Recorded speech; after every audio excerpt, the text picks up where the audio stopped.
बोल दी, हम कहाँ खड़े हैं, स्मार्ट एनालिसिस कर लिया, स्वॉट एनालिसिस कर लिया, हमको हमारे बारे में पता चल गया, हमको हमारे वीकनेस पता चल गए, हमको हमारे स्ट्रेंथ पता चल गए, बट इसको कैसे हम उभारें, ये आपको मिलेगा सॉफ्ट स्किल्स।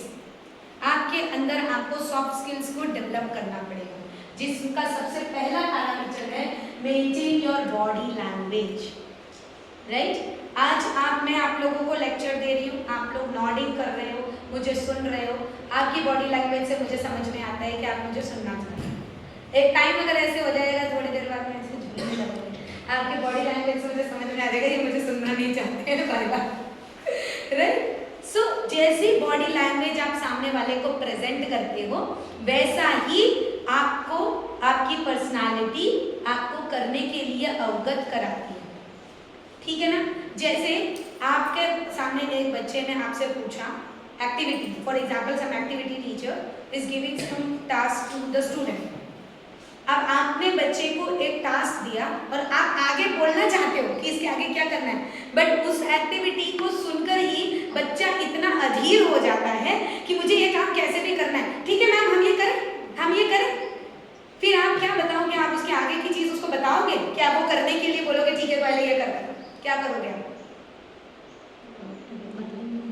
उसको बोलोगे ना कि भाई आप आगे बढ़ो, तो आप वहीं रुक गए। ठीक है ना? तो ओवर क्यूरियोसिटी जब वहां पर आ जाती है तो उसको कंट्रोल करना भी है। वो बॉडी लैंग्वेज से आपको समझना है, बेटा पहले पूरी बात समझ लो। राइट? कई बार क्यूरियोसिटी इतनी ज्यादा बढ़ जाती है कि वो ओवर होने के बाद वजह से अधूरा ज्ञान मिलता है। अब वो आप as a teacher you have to understand with the body language and then you are the only person to control. अगर आपने बच्चे को बोला कि आप उधर चले जाओ, जाके वो सामान ले आओ, लेकिन उस जगह पर पत्थर है, ये आपको बताना है, पर बच्चा इतना अधीर है कि वो भागा जा रहा है उधर, तो गिरेगा ना। राइट? तो इसीलिए एकदम से अगर आपकी कम्युनिकेशन ऐसी इफेक्टिव होनी चाहिए और बच्चे के बॉडी लैंग्वेज से समझ में आना चाहिए। अगर आपको बॉडी लैंग्वेज का नॉलेज होगा ना, तभी बच्चे की बॉडी लैंग्वेज को आप समझ पाओगे। राइट? तो ये कुछ बॉडी लैंग्वेज के एस्पेक्ट्स जो होते हैं ना, हमें दिखते हैं बट हम उसे इग्नोर करते हैं। ये इग्नोरिंग नहीं होनी चाहिए। राइट? तो इसीलिए बॉडी लैंग्वेज को समझना है। Maintaining the eye contact, a proper smile, जो मैं आपको वेरी फर्स्ट डे से बोल रही हूँ कि smile is the very best jewellery of every personality. किसी के भी साथ गुस्सा हो, झगड़ा हो जाए, कुछ भी हो जाए, एक बार भूल कर सिर्फ एक स्माइल ही तो देनी है, बोलने की भी जरूरत नहीं। राइट?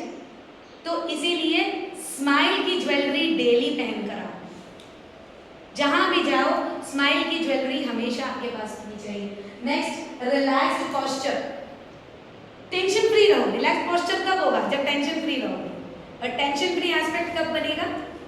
टेंशन फ्री एस्पेक्ट तब बनेगा जब आपकी ओवरऑल पर्सनालिटी पूरे सॉफ्ट स्किल्स के साथ परिपूर्ण होगी। ये तो पहला ही soft skill. Next, open and uncross arms. कई बार ऐसा होता है ना कि कुछ ऐसी चीजें होती है ना, हम अपने आप को अनकंफर्टेबल फील करते हैं। जब हम अनकंफर्टेबल फील करते हैं ना, तो कई बार ऐसे ऐसे ऐसे इस तरीके से जब हम बैठते हैं ना, तो हमको ऐसा लगता है कि अब हमें क्या करना चाहिए। जैसा एनवायरनमेंट है उस तरीके से आपको अपने बिहेवियर को रखना है। ठीक है? अपनी बॉडी लैंग्वेज को वैसे और उस तरीके से प्रेजेंट करना है। नेक्स्ट, नॉडिंग, जो मैंने आपको पहले ही बता दिया। If somebody is communicating with you, at least nodding is the best body sign that you are accepting the words of the person. Right? So this is the basic part of the body language. Body language को जरूर करेंगे, लेकिन body language कुछ इन emotions पर काम नहीं करती। अब मैं यहाँ पे एक छोटी सी एक्टिविटी कराना चाहती हूँ। यहाँ पर एक स्टेटमेंट है, I can do it and I will do it. अब इस स्टेटमेंट को इन इमोशंस में बोलना है। Who can do it? कोई आप में से आ जाओ। आप में से कोई देखो, हैप्पी मूड में I can do it and I will do it. Sad mood में, एंग्री मूड में, सरप्राइज मूड में, स्कैर्ड और डिस्गस्टेड। इन सारे इमोशंस में एक ही स्टेटमेंट बोलना है। कौन आ सकता है बताओ? आओ आ जाओ। गुड जी, प्लीज गिव एन अप्लॉज। आइए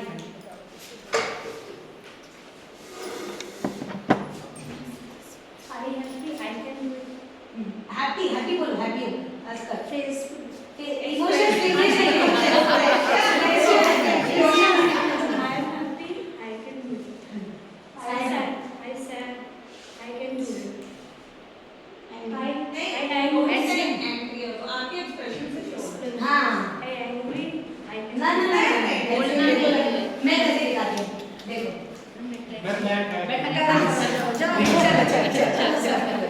चलो ठीक है सर, प्लीज स्टार्ट। क्योंकि ये मेरे लिए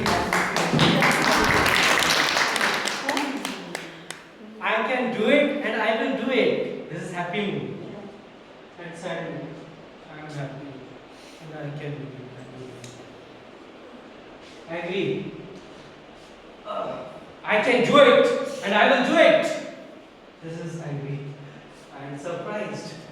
अचानक से I can do it and I will do it. And scared. I can do it and no, I'm scared मतलब अब वो ऐसे ही कैसे शुरू और फिर get disgusted. I can do it and I will do it. Now anybody from you can try it? Please, आ जाओ। Ma'am sir जैसा अच्छा तो नहीं कर पाएंगे बट कोशिश ना ना ऐसा बिल्कुल नहीं सोचना है। I can do it and I will do it. I will do it. Sad. I can do it. I will do it. I can do it and I will do it. I can do it. I will do it. I can do it. I will do it. Disgusted. एकदम irritate हो गए, परेशान। I can do it. I will do it. Enjoy? Class में जरूर करें, बहुत मजा आएगा बच्चों को भी और आपको भी। बट इसका निष्कर्ष समझिए, इसका निष्कर्ष ये है कि ये इमोशंस डेली हमको आते हैं, पर काम हमारा एक ही होता है। काम हमारा एक ही होता है। हम कभी हैप्पी मूड में होते हैं, कभी सैड मूड में होते हैं, लेकिन हमें डेली क्लास में जाना है। डेली जो मेरा पीरियड है, उस पीरियड में बच्चे को पढ़ाना है। उस इमोशन में भी आपको काम करना है। तो आपको अपने इमोशंस पर अपना कंट्रोल होना बहुत ज़्यादा ज़रूरी है। वो आपकी बॉडी लैंग्वेज में दिखता है, राइट? तो एक ही सिचुएशन को अलग अलग इमोशंस में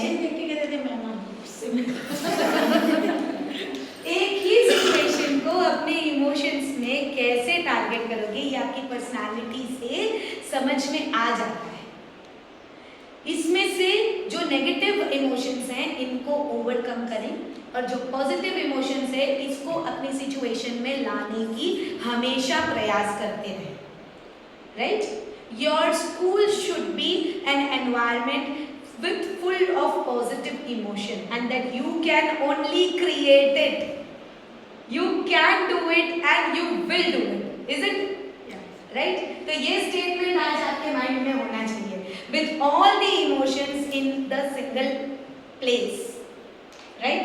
ये हमारी बॉडी के अंदर सारे इमोशंस हैं। तो कुछ ही इमोशंस हैं जो कि हमको यहाँ 1-1.5 घंटे में खत्म करना है। अगर आप कोशिश करें ना, इसकी प्रैक्टिस बहुत अच्छी तरीके से आप कर सकते हैं।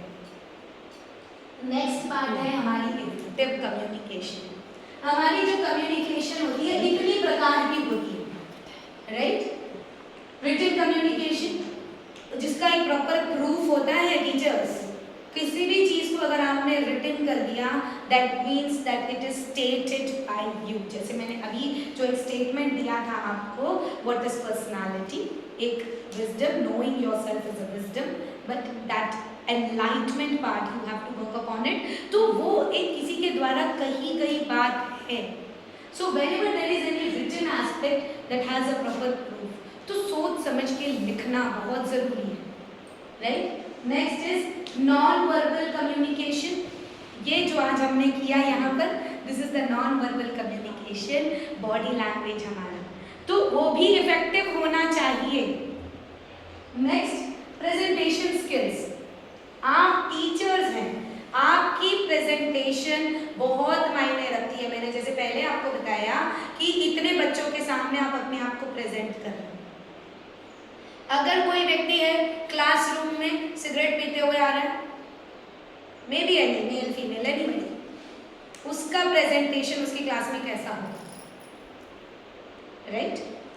तो जिस तरीके से आप अपने आप को presentation skills doesn't mean that when you are standing in front of somebody and able to communicate, it reflects with your body language, it reflects with your communication. If anybody is using abusive words, ये भी आपके communication पर effect करता है। वो words कहाँ से आ रहे हैं? एक बार कई बार स्कूलों में ये प्रॉब्लम्स भी बहुत होती है, बच्चे बहुत अब्यूजिव वर्ड्स भी यूज़ करते हैं। कई बार हमें समझ में नहीं आता ऐसी परिस्थिति को कैसे हैंडल करें।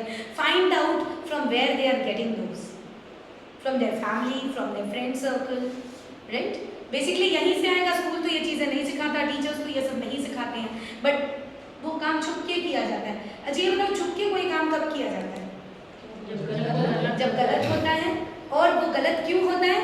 क्योंकि समाज में उस चीज़ को प्रभावित कर रखा है कि ये गलत है। इंडिया में लेस्बियन सिस्टम इज रॉन्ग, क्योंकि इंडियन सिस्टम जो है उसको गलत मानता है, बट अगर हम इंडिया से बाहर जाएं इट्स नॉट रॉन्ग। समाज जिसे गलत कहता है वो गलत होता है, राइट? सो ये समाज में क्या चीज गलत है उसकी जानकारी बच्चों को होना चाहिए। It is just a मियर language for a child. उनके पेरेंट्स इसी भाषा में बात कर रहे हैं, उन्हें क्या पता कि ये गलत है? उन्हें समझाना होगा कि this is something wrong. They even at times their parents do not know the meaning of those abusive words because they have learned from their parents. पैतृक तरीके से वो ट्रांसफर होता जा रहा है। If everybody is using, I am also using. It's common, it's natural. तो society में जो चीज़ गलत है वो चीज़ गलत है, इसकी जानकारी बच्चे को देना बहुत ज़्यादा ज़रूरी है, और वो कम्युनिकेशन से ही आएगा। प्रॉपर आपकी इफेक्टिव कम्युनिकेशन उस बच्चे के साथ या उस व्यक्ति के साथ होगी तभी हो पाएगा, ठीक है? आपको अपने आप को उस तरीके से प्रेजेंट रखना है, प्रेजेंटेबल रखना है। This part is very very important. Patient education. This is the very important quality should be there in a teacher. आपके अंदर पेशेंस होना बहुत ज़्यादा ज़रूरी है, और वो पेशेंस ही है जो आपको अपने इमोशंस पर कंट्रोल दे सकता है, राइट? Next, compassion. कंपैशन का मतलब क्या होता है? कौन बता सकता है? English teacher? हाँ, अपने व्यक्तित्व को उस भाव से प्रस्तुत करें, जैसे सर ने भी बताया, अपने करुणामय भाव से उसको प्रस्तुत करें, और वो तभी होगा जब आपके अंदर पेशेंस है। अगर आपके अंदर पेशेंस नहीं है ना, आप कभी भी सॉफ्टली किसी से बात ही नहीं करोगे, right? So it is very important to compassionately present yourself, and that is possible only with patience. जरा सा भी किसी ने कुछ कह दिया, आपको गुस्सा नहीं आया, और कोई आपसे कहता है कि अरे तुम तो बेवकूफ़ हो, तुमने उस समय कुछ बोला भी नहीं, आपको उस बात को मन में नहीं लेना। मुझे जहाँ ज़रूरी है मैं वही बोलूँ, वही आपकी प्रॉपर पर्सनालिटी है। अगर किसी ने आपसे कुछ कह दिया तो just check at what authority that person is and saying to you, whether I must listen to that person और not, whether their words are affecting me और not. You have to check and cross-check that situation and scenario at that point. आपको उस situation को समझना बहुत ज़्यादा ज़रूरी है कि अगर कोई मुझे सुना रहा है तो क्यों सुना रहा है। और किसी की कही बात को, जैसे मैं आपसे कहती हूँ ना, मेरी लाइफ में कई ऐसी चीज़ें होती हैं कि कोई कहता है तो मैं उसको अपने पास बता के रख लेती हूँ कि मुझे इसको इन्वाइट करना है। वैसे आपके भी लाइफ में कोई तो मोटिवेटर होगा, कोई तो एग्रीगेटर होगा जिसकी बातें आपको इफेक्ट करती होंगी, तो उसको एक मोटिवेशन एग्रीगेटर के रूप में लेकर चलिए और अपनी पर्सनालिटी को ग्रूम कीजिए। फिर next is cultural awareness. This should be there, क्योंकि कल्चरल अवेयरनेस नहीं होगा तो आपके सोसाइटी के नॉर्म्स और अवेयरनेस बिल्कुल भी नहीं समझ में आएंगे कि क्या चीज़ है, जैसे मैंने ये लेस्बियनिज्म का आपको एग्जाम्पल दिया, तो ये आपको आपकी कल्चर की अवेयरनेस प्रॉपर होनी चाहिए। जैसे अभी उस दिन ही मैम ने बोला था कि जैसे A for Arjun, B for Balram, we should there, from this we can give the awareness about their culture to the child. पर कब दोगे, जब आपको पता होगा तब, right? So you should be culturally aware. Search कीजिए, रिसर्च कीजिए। आप अगर अपना समय रील्स में और इन सब चीज़ों में, जो अनवांटेड चीज़ें उसमें अगर आप व्यस्त करोगे, उसकी जगह कल्चरल अवेयरनेस में अपना समय व्यस्त करोगे, तो आपको उसकी अवेयरनेस मिलेगी, राइट? ये तो आजकल नॉर्मल है, कॉमन है, बच्चे भी आजकल करते हैं, हम भी कर देते हैं। कई बार तो ये फ़ोन हमें सोने ही नहीं देते हैं। ये हमको एडिक्शन हो जाता है इस चीज़ का। इस एडिक्शन से बचने के लिए just put yourself into some cultural activities, may be dance, may be music, okay, may be any like mythological aspects like Ramayan वगैरह पढ़ना, या किसी स्क्रिप्चर्स के बारे में जानकारी लेना, या कोई आजकल तो समय नहीं है तो कोई सीरियल ही की आदत डाल लो, भाई एडिक्शन ही तो चाहिए, किसी का भी एडिक्शन ले लो। Addiction is not wrong but in a positive way, उससे आपको कोई अवेयरनेस, कोई नॉलेज आपको मिले, right? Next is personal connections. संगत कैसी है? अगर आपको ऐसा लगता है कि मैं जिस सोसाइटी, जिस ऑर्गेनाइजेशन में, उसमें जो मेरी संगत है वो मुझे अफेक्ट कर रही है, तो आपको वहाँ से थोड़ा 4 कदम की दूरी बनाकर रखना ज़रूरी है। और अगर हो सके तो उस बुरी संगत को सुधारने की भी कोशिश करें। वो ना सुधरे तब आप 4 कदम की दूरी बनाकर रखें। अपने पर्सनल कनेक्शंस इस तरीके से हो कि आपकी पर्सनालिटी अफेक्ट हो उस पर, ठीक है ना? ऐसा ना हो कि बुरे का प्रभाव अच्छे पर पड़ जाए, अच्छे का प्रभाव बुरे पर पड़ना चाहिए। आपके कनेक्शंस ऐसे होने चाहिए, ठीक है? Next is trust. ट्रस्ट भी ऑब्वियसली आप उसी व्यक्ति पर करोगे ना जिस पर आपकी पर्सनालिटी अट्रैक्ट करती है। आपकी फ्रेंडशिप किस पर होती है? जिससे आपके हाव भाव विचार मिलते हैं, उसी से दोस्ती करते हो ना। अभी जो आपके विपरीत जाता है उससे दोस्ती कभी कोई करता है? नहीं करता। तो कैसे आपके विचारधाराएं मिलती हैं? आपके ट्रस्ट से। आप अपने फ्रेंड्स को सब कुछ बता देते हो, सारी चीजें बता देते हो, लेकिन हो सकता है अपने पेरेंट्स, अपने हस्बैंड को नहीं बताते हो। क्यों? क्योंकि ज्यादा ट्रस्ट होता है ना? तो जहाँ ट्रस्ट होगा वहीं पर आपकी कम्युनिकेशन होगी। तो इसलिए सबसे पहले आपको ट्रस्ट बिल्डअप करना है, ठीक है ना? और जल्दी किसी पर भी एकदम से ट्रस्ट भी नहीं कर लेना है, ठीक है? सो इट इज वेरी वेरी